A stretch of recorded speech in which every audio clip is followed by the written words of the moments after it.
Good morning, ka-coffee. Luzon, Visayas at Mindanao at sa mga ka-coffee natin abroad, magandang araw po sa inyo.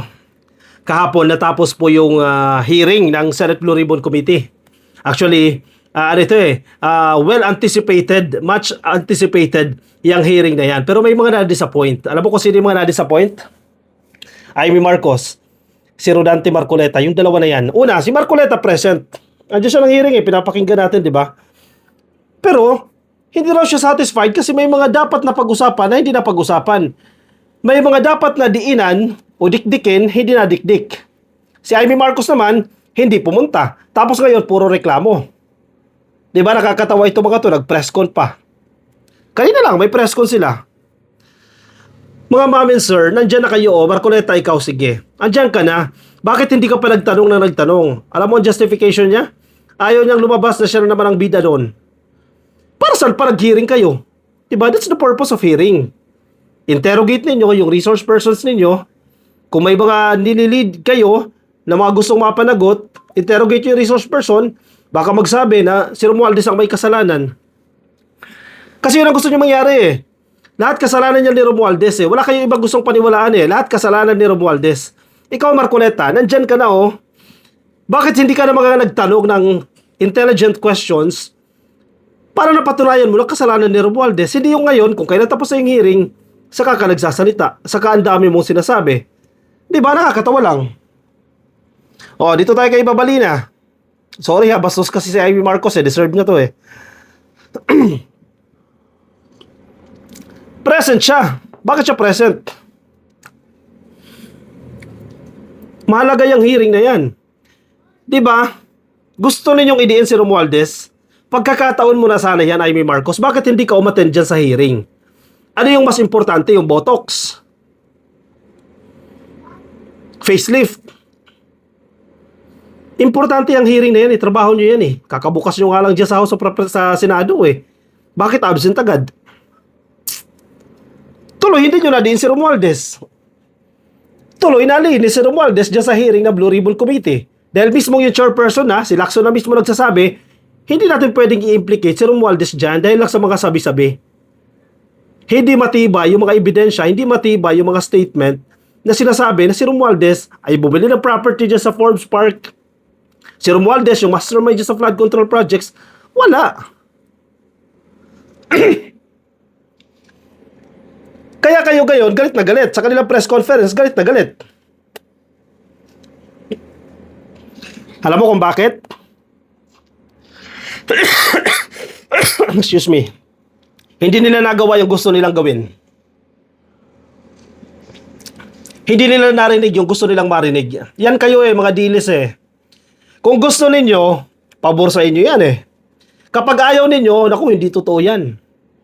Tas magagalit kayo sa amin na nagtatanggol kay Romualdez, nagtatanggol kay PBBM.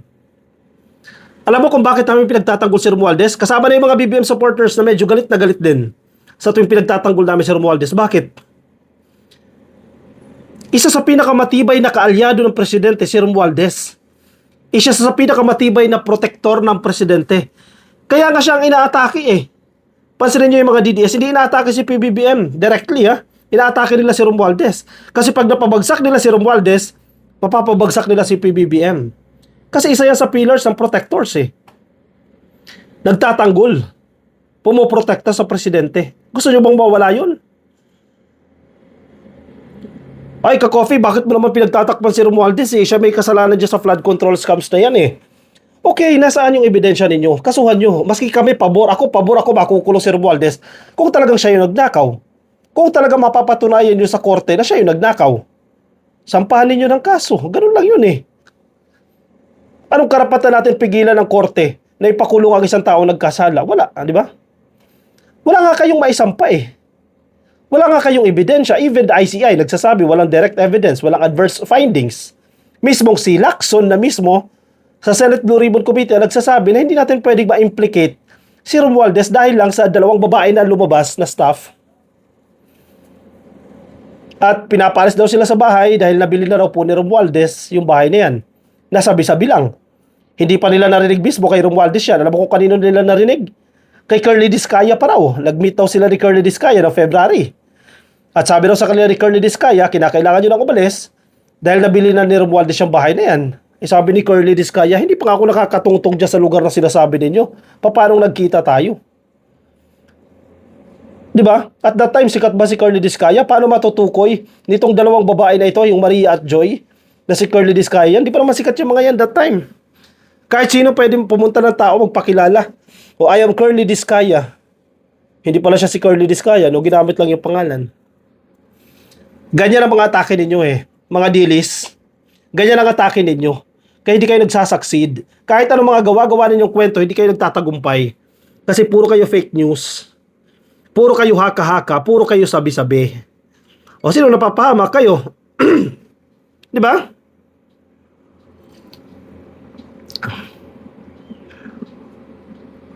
Matawa ka. May Blue Ribbon Committee na, di ba? Ang Blue Ribbon Committee, explainer lang, no? Yan yung pinakamabigat na komite. Pinakamakapangyarihan na komite dyan sa Senado. In short, may say yung komite na yan.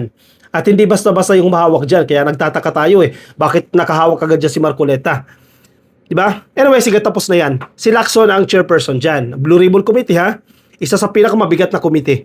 So yung investigasyon nila, definitely, they will come up with a report. Magkakaroon sila ng report. Findings nila. And then, ipapasa nila yan sa mga government agencies, sa authorities, let's say sa NBI. O, ano yung recommendation nila sa NBI? Ano yung recommendation nila sa DOJ? Ano recommendation nila sa ombudsman at sa ating other government agencies?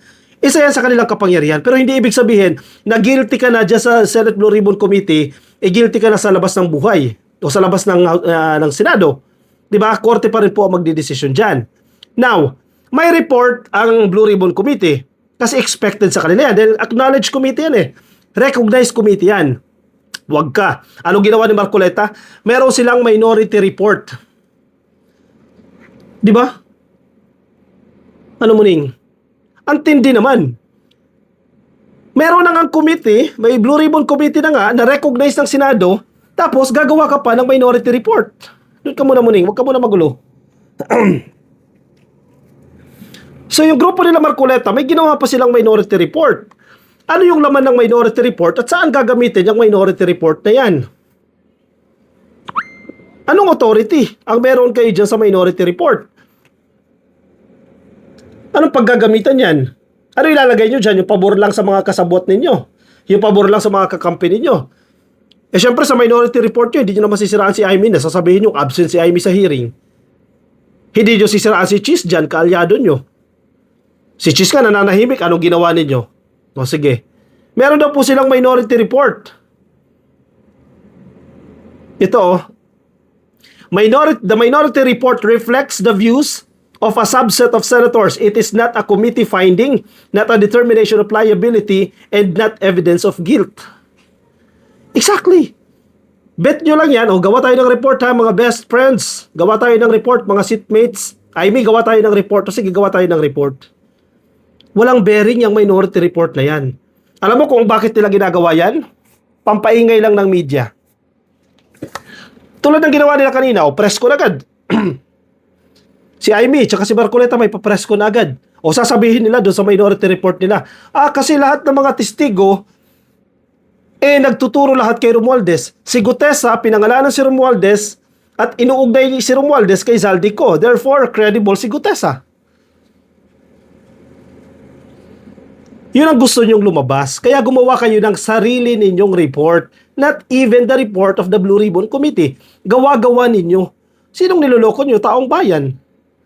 Siyempre mga DDS, tuwang-tuwa Headline nila Oy, base sa minority report, Romualdez, mastermind sa lahat ng flood control scams.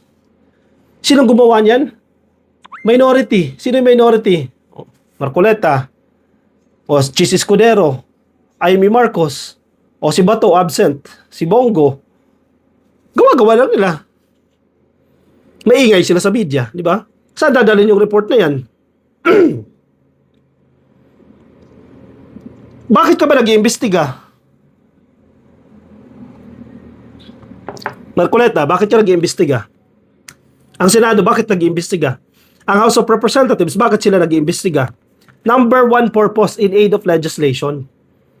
Kaya kayo gumagawa ng mga investigasyon para maamyendahan yung mga batas na dapat maamyendahan o ma-revise o mabago. Kasi may mga loopholes. Kasi may mga butas. Saan mo gagamitin yung Minority Report?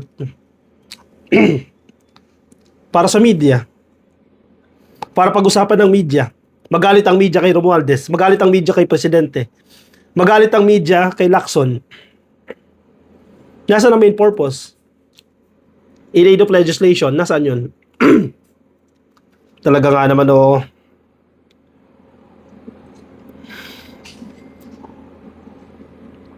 Panay dikdik kayo. Panay turo kayo kay Romualdez. Asaan ba kasi ang ebidensya ninyo? Kasi dami lang, gumagamit naman ng dami. Yun naman pala Hanapin ninyo yung dami na yun. Tapos yung dami na yan, magturo kay Romualdez na siya yung may kasalanan. Na ako ay dami lang ni Romualdez, pinabili ako ng bahay na yan. Anong laman ng Minority Report na yan? May mga attachment ba yan? May mga annexes ba yan? Nadya ng ebidensya? Na tinuturo ng ebidensya na ito ay si Romualdez? Andyan ba yung mga affidavit? Mga sworn affidavit na nagsasabi na si Romualdez ang may kasalanan ng lahat? Asan ang ebidensya? Wala kasing ebidensya. Kasi nga ka-coffee, dami nga yung ginagamit Yun nga Hanapin ninyo yung mga dami. Bakit alam nyo na dami? Hindi nyo nga kilala yung dami. Hindi namin talaga malalaman yan. Do your job. Hanapin ninyo. Mahahanap at mahahanap ninyo yan. Pag nahanap nyo yung dami, ipresenta nyo dyan sa hearing ng Blue Ribbon Committee. Panumpain nyo yung dami na yan, paaminin ninyo na talagang kinuha siya ni Romualdez para maging dami.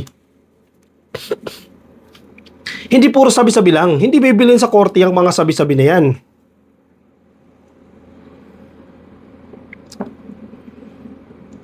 Ilabas ninyo yung mga witness na nagsasabing kinuha itong si Juan para maging dami ni Romualdez. Wala rin.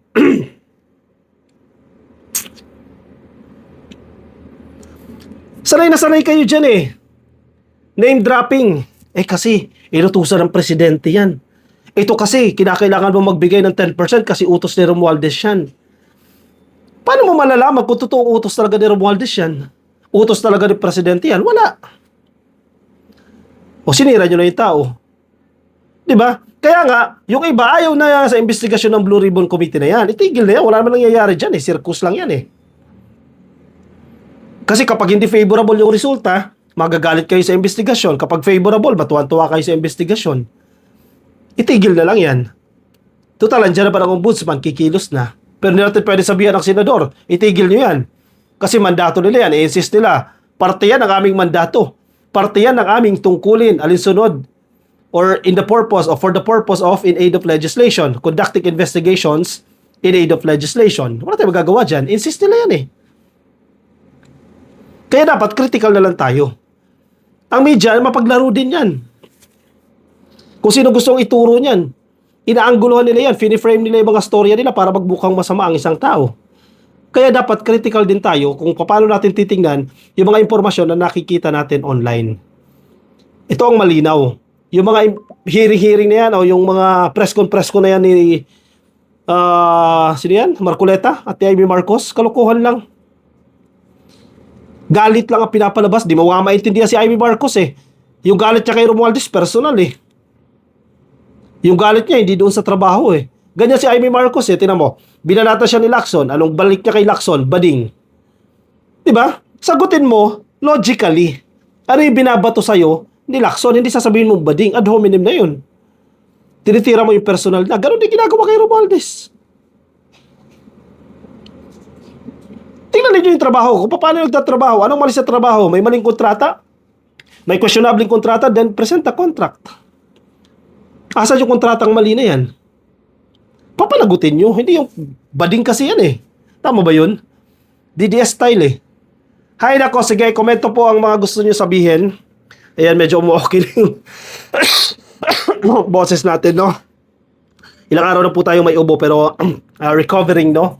Anyway, itatanong ko pa sana anong mabisang gamot sa ubo pero na-try ko na halos parang oras lang ata magpapagaling. Anyway, maraming salamat po sa mga sumama. Yung mga nasa Facebook po, baka di pa po kayo naka-follow sa ating Facebook page. ang Ka-Coffee. Please like lang po yung follow. Mga nasa YouTube, baka di pa kayo nakasubscribe, click nyo lang po yung subscribe. At yung mga nasa TikTok, subscribe na rin po kayo. Magkita-kita po tayo sa ating susunod na video. Paalam po sa inyo. Bye-bye.